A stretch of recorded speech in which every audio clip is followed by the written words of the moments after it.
നിങ്ങളുടെ favourite shows ഇനി ഒരിക്കലും മിസ്സാവില്ല. ഇപ്പോൾ C5-ലൂടെ കാണും നിങ്ങളുടെ ഫേവറേറ്റ് ഷോ തികച്ചും സൗജന്യമായി. അപ്പോ അതുപോലെ ഗായത്രി ദേവിയും വിരലടയാളം പതിപ്പിച്ചിട്ടുണ്ടാവുമല്ലോ. അതല്ലെങ്കിൽ ഏതെങ്കിലും ഡോക്യുമെന്റില് ഗായത്രി ദേവിയുടെ വിരലടയാളം ഉണ്ടായിരിക്കും.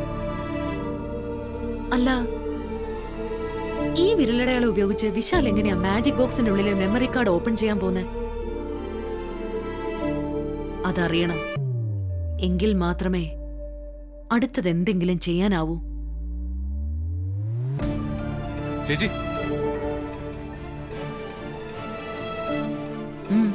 എന്താ പ്രതാപ? ചേച്ചി, അവിടെ അവര് ഗായത്രി ദേവിയുടെ വിരലടയാളം തിരയുക. ഒരു ഭാഗത്ത് വിശാലും പാർവതി, മറുഭാഗത്ത് ഗാർഗിയും തിരയുന്നു. ഞാൻ ഐസായിട്ട് കാര്യം എന്താണെന്ന് ചോദിച്ചിട്ട് അവരൊന്നും പറയുന്നില്ല. അവരത് കണ്ടുപിടിക്കുക ചേച്ചി. കണ്ടുപിടിച്ച പണിയാവൂല. ആലോചിച്ചിട്ട് എനിക്ക് ടെൻഷൻ ആവുക.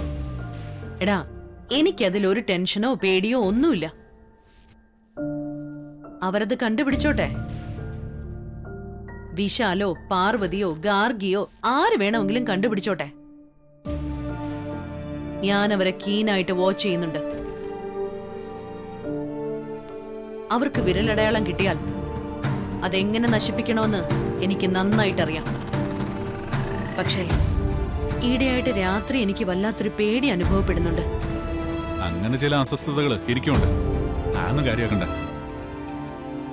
എടാ പ്രതാപ, നമ്മൾ എത്ര കാലം ഇങ്ങനെ ഭയന്ന് ജീവിക്കൂടാ?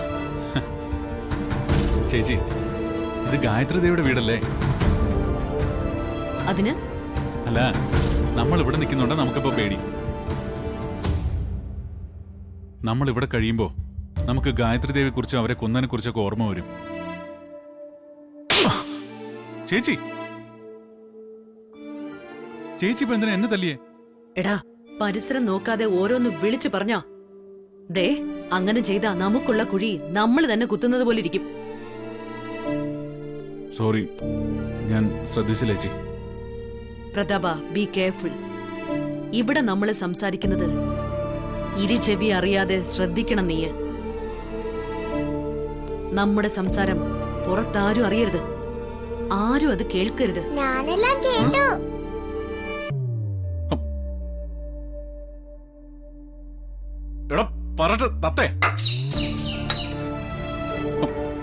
കൊല്ലാനിങ് വാ, ഞാൻ നിന്ന് തരാം.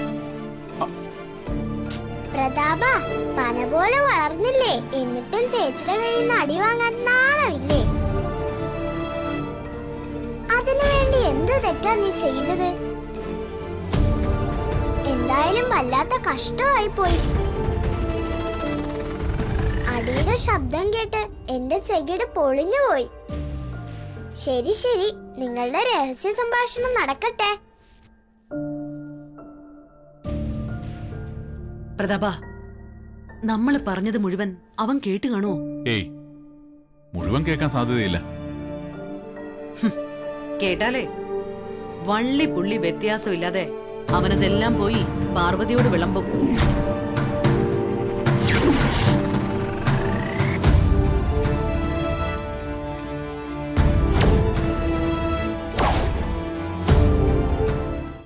ഡൗൺലോഡ് ചെയ്യൂ C5 ആപ്പ്. കാണൂ എല്ലാ എപ്പിസോഡുകളും സൗജന്യമായി.